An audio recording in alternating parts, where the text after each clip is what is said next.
the LDS Church. I almost sat in it. So I did it. that's my nomination. Like I'm glad you're almost. with me. I hovered. Hey, Dan, I hovered like a foot. can you give us a...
We did that the last night.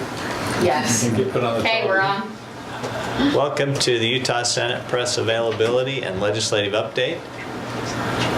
Today is Friday, and let's see, we got working on Senate bills today. We'll work on Senate bills on Monday, and then the last 3 days will be spent on House bills and budget bills. The budget now is starting to we're making some headway on the budget. Things seem to be, we're at the start of some negotiations, and so we're happy about that, and hopefully we'll have a budget ready for Monday. So we'd go to questions. Let me just tell you this too. I thought we were going to cancel executive appropriations tonight at 6. I just talked to Jonathan Ball as we were going off the floor because I was going to announce it. He said the House said not to. They're still working. So tentatively we do have an executive appropriations plan tonight. If we get something enough done, my concern is that we really need to share with our caucus before we finalize anything, but we may be able to get something done this afternoon. If not, we'll do an executive appropriation first thing in the morning, and I know Gene Davis says that he will handle the budget issues for us. So Thank we'll you. probably be working the weekend. Thank you, Senator Davis. As long as it's not 6 a.m. We've heard that you're stuck. I mean, the president discussed some negotiations you're beginning, but what are the issues you're having difficulty with? Well, until we resolve the issue of how much money to put in the educational or the technology issue that the speaker has, and where we get that money and how it's spent, that's a major problem. We can't go back and, as I jokingly call them, the dogs and the cats, the small things that are differences between us, and there are not many. There's, I'm going to guess, maybe 10 or 15. that I think we can resolve. If you're just talking money, it's fairly easy to solve. When you're talking philosophy, it becomes more difficult. And I think we're just trying to find different ways to approach the same problem and solve it in a different way that doesn't offend a couple of problems. The House does not want to seem to vote for any tax increase, even though we can talk about it being very minor or whatever, and we don't want to take any money out of the transportation fund. So that's the two things. We need to find some money elsewhere, and that's what we're looking at. The good thing is that we're having some communication now. Negotiations are going on, and that's a good thing, because I think that we'll get there here in the next couple of days, and we'll have a budget. So I think it was positive. I'm very optimistic. I think it's very positive when I heard from Jonathan that the House said don't cancel the EAC tonight. I think that's a very positive sign. What's the dollar figure in dispute? We haven't come to a dollar, so that's part of the problem. Is how much does the speaker need in her program? Obviously, if she's demanding $300 million and she started out, she's been less than that. There's no way. And so the question is to find what is the level, how do we reach that level from the money up. And so the amount is really still unknown, because we still haven't come to the different proposals. Yeah, we're in negotiation right now. Probably would not want to talk about any details, and we don't have a lot of details, but there's some substantive discussions going on, and I think we're encouraged. Candidly, these types of things have happened before at the end of the session. When I was president for the 2 terms I was there, I think we had the same kind of difficulties at the end of the session trying to put together budgets. So it's not unusual. People have strong opinions, and we respect our House colleagues because we've got some good ideas on this. We're just trying to now find a place where we can all come together and finalize this budget. We've had people working on the idea, and I think, if the program's rolled out right, again, we all know that technology is part of the learning environment of the future. We just need to make sure it's right, and I think it's a lot of support for the idea. Again, the funding is probably the issue. The governor said this morning that there doesn't seem to be a detailed plan associated with this. That just simply buying the hardware wouldn't be enough. You'd need training, you'd need support for the teachers, you'd need a good way to evaluate whether the program is successful. Is that what you're talking about? Yeah, I think we all agree with that. I think even probably the House would agree. I think that's part of the process, and it's a great process. We had a great presentation yesterday in our caucus from the chief sponsor, Representative Francis Gibson, and also a national expert that even our Senator Howard Stevenson recognized. He gave us some benchmarks that we ought to be looking at, some concerns that we should try to resolve, mistakes been done in other states, mistakes been done in other large school districts, how we can avoid those mistakes. And that's the kind of dialogue that's really helpful to make sure that this plan moves forward correctly. There's the appropriation side of this, but there's also the bill. And the details of that they're going to be worked out in the bill. And I think they're on maybe the second substitute or something over there. I can't remember the exact. I think it's third. Okay. Maybe. It's on the fourth. So those details are being worked out. I know that Senator Stevenson's been working with the sponsor over there, Francis Gibson, Representative Gibson, and we're actually seeing some of those details now in the bill, and of course we don't know what that is yet, and we'll wait to see what the bill is when it comes over from the House. Yesterday, if I remember right, you were talking about the real possibility of living with base budgets. It sounds like you are optimistic that's not going to happen now. Well, I worried about that and continue to worry about that, but I'm much more optimistic today that we're going to get there without having to rely just on the base budget. Cautiously optimistic. You may not talk about specifics, but do you see ways of breaking this impasse over not raising taxes or cutting size, or are there options out there that are in play that would work? Yeah, we can see our ways.